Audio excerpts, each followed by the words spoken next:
goodness, listen, welcome to another episode of your daily dose of NCLEX. Today I've got a special topic for you. It's not so special, but you know, it's ECG Basics. Oh my goodness, I've been making few videos about supraventricular tachycardia, AFib, VTach, and then a lot of my students have been, not my students, but a lot of people in the comment section have been asking about ECG Basics because they don't know the basics, all right? So today we are going to cover the basics. I'm gonna show you a question. Of course, you know, we flip the board, there's a question. We're gonna break it down, and then I'm gonna discuss few basics when it comes to nursing content, all right? But listen, if you're new to this channel and you have not gotten my free ebook, I wanna give you this ebook for free, all right? It's the real NCLEX world versus NCLEX textbooks. And you're gonna tell me, hey Mo, what is that book? Listen, I've got 1,000 students that I've helped pass their NCLEX on the very next attempt. And when they go to the test center, after they get out, guess what do they do? They text me the questions, the topics that they got on the real test. What do I do? Over the past 12 months, we've been taking screenshots of those questions and we put them in one ebook. I want to give you this ebook for free. All you have to do is click the link in the description box and get it, all right?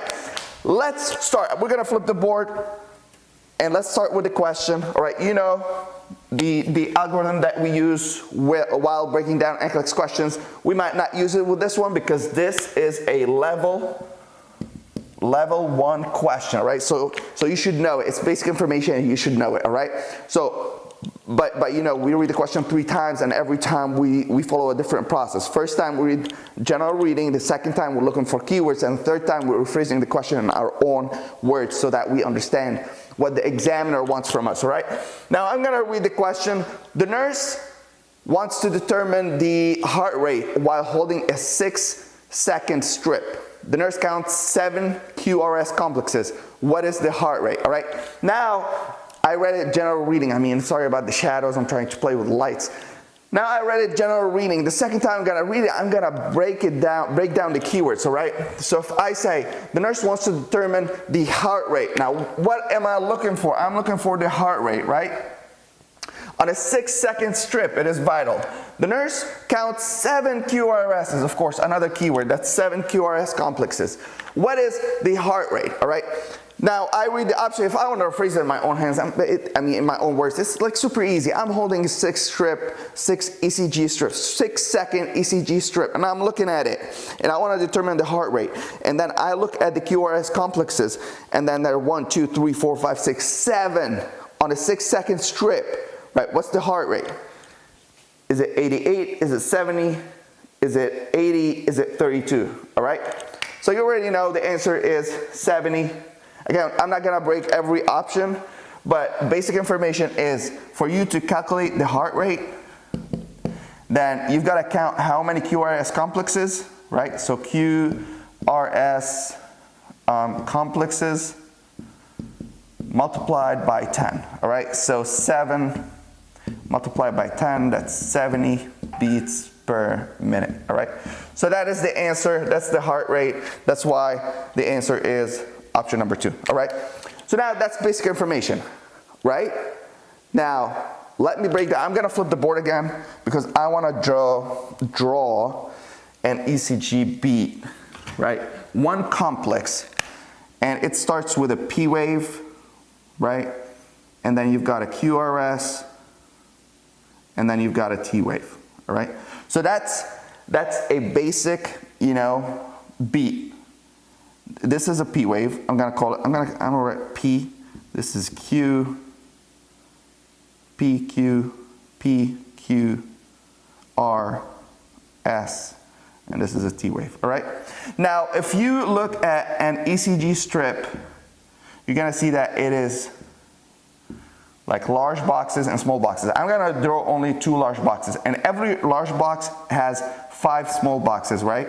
So this is a small box, 2, 3, 4, 5, right? And it goes like this too. 1, 2, 3, 4, and 5, right? So let's imagine that. Oh, let me grab my, all right, let's imagine it's like this. So I don't make it as real as possible, right? So it's like that, right? And here this second box, also 1, 2, 3, 4, 5, 1, 2, 3, 4, 5. So those boxes should be equal. Now, you've got to understand this. You've got to understand, like, when the beat travels, it travels through time, right? So here is time. So the first box, you want to understand how long is one large box. So it's 0.2 seconds, right? And every small box, I'm going to write it here, every small box is 0.04. All right, so 0.04 every small box, and the big box is 0.2. Now we have basic understanding of, the time on ECG strip. I'm hating those shadows, but we'll figure it out for the next video. So now every P wave, so the P wave starts from here, ends here, right? So the moment it starts inclining, it starts and it ends at the Q. This distance is 0.2 seconds.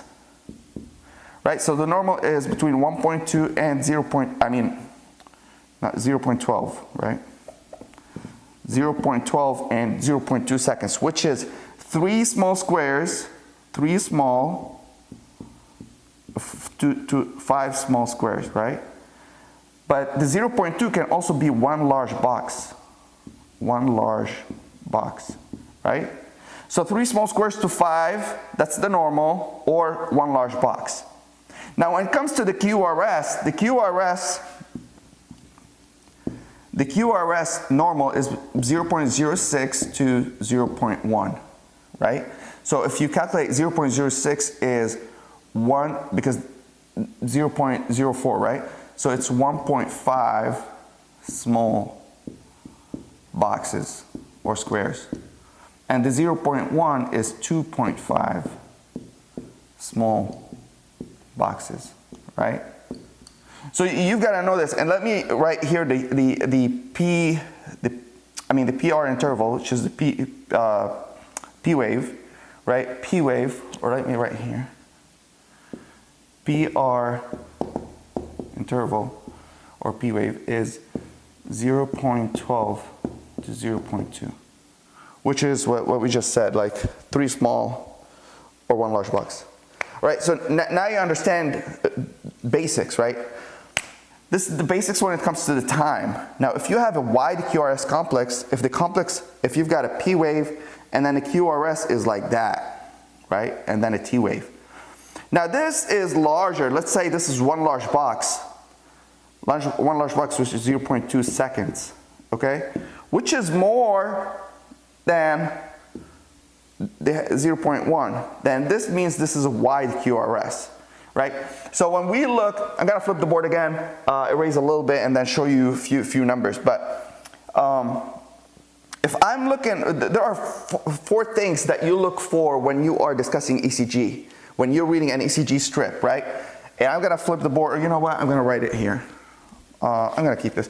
Let me write it here. So first you're gonna look for rate, all right? Then you're gonna look for rhythm, and then you're going to look for rate, rhythm, P wave, and lastly you're going to look for QRS, right? So on the rate, I'm looking if it's tachycardia or bradycardia. Now the normal is 60 to 100, right? More than 100 it's tachycardia, less than 60 it's bradycardia. Now the rhythm, I'm looking for it to be regular or irregular, right? Now you understand, when it comes to irregular rhythm, right? Irregular rhythm is when this is P, QRS, T, P, QRS, T, P, QRS, T. Now, how do I know if it's regular? I'm gonna measure the distance between R and R and R and another R. It should be the same distance. Now, if it's the same distance, that means it's regular. If it's not the same distance, then it's irregular, right? Now the P wave, that's common sense. If there is a P wave, then P wave present, right? Right, if there's no P wave, you say not available, all right? A QRS, I wanna look if it's wide or narrow, all right, wide or narrow. Now when I highlight all those 4 categories, and I know what they are, then I can read a strip, all right?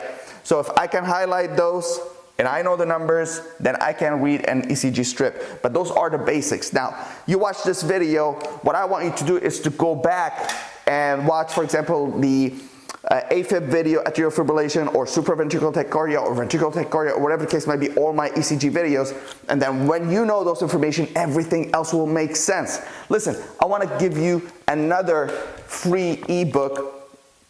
This is called the 300 Spartan Medication e-booklet. Remember when I told you when my students go to the test center after they get out, they text me the topics, not only topics, but they also text me the medication that they got on their test, all right? So for the past 12 months, the most important, most common medication that my students have been seeing on the NCLEX, we put them in one ebook, me and my colleague, Professor Aileen Burke. Listen, if you don't know who is Aileen Burke, oh my goodness, you've got to Google her right now. She's a nationwide well-known NCLEX copywriter. She wrote, question banks or NCLEX material for all those big brands when you talk about Kaplan, La Charity, Lippincott. And for the past 2 years, she's been on our team. We just finished writing a new generation NCLEX Q-Bank for 2022. It's gonna blow your mind away.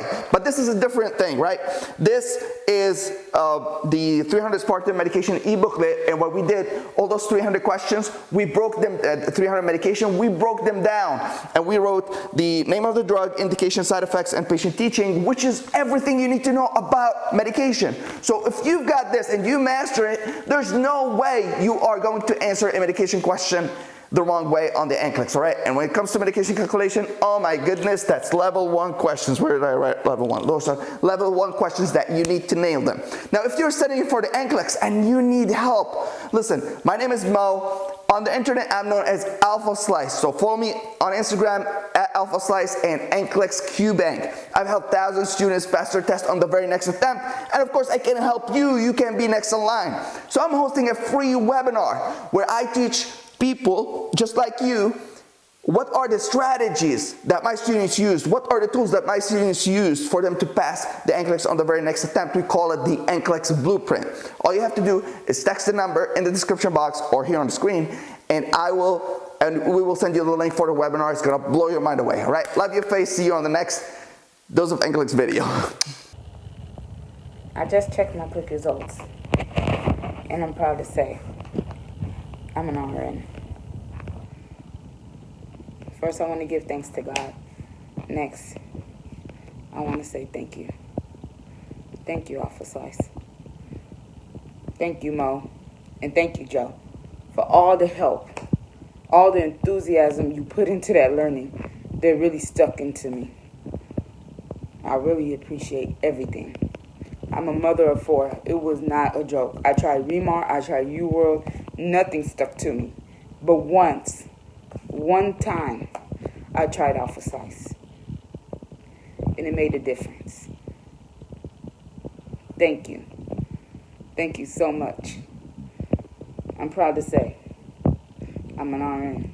Not only an RN, I'm an Alpha Slice. Thank you so much. Thank you so much, Mom. And thank you, Joe.